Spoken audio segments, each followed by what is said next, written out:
வணக்கம். இங்கே பாருங்கள், நமக்கு வந்து ஹேர் டை வந்து ரெடி பண்ணுறதுக்கு இந்த கற்பூரவள்ளியும் நமக்கு தேவைப்படுது.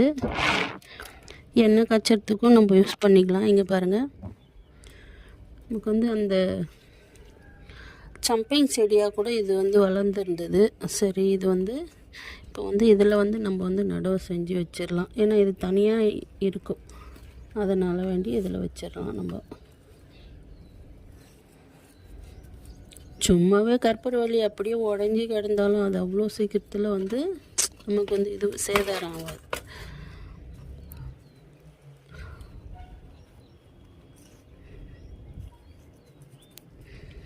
சும்மா இதை ஊனி வச்சாலுமே நமக்கு வந்து அது வந்து பிடிச்சிட்டு வந்துடும். இப்போ அதிலேருந்து உடஞ்ச கலை தான் இது.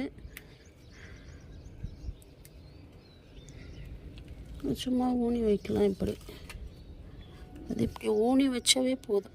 இது வெள்ளை பூச்சிலாம் வராத மாதிரி நம்ம கொஞ்சம் பாதுகாக்கணும்.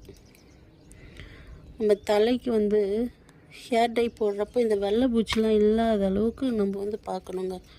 இந்த வெள்ளை பூச்சிலாம் இல்லாத அளவுக்கு நம்ம வந்து போடணும். ஹேர் டை ரெடி பண்ணுறப்போ, எண்ணெய் காய்ச்சிறப்போ, இதெல்லாம் நம்ம வந்து பார்த்து செய்யணும். மக்களுங்களுக்கு நல்ல எண்ணெயாக கொடுக்கணும் நம்ம.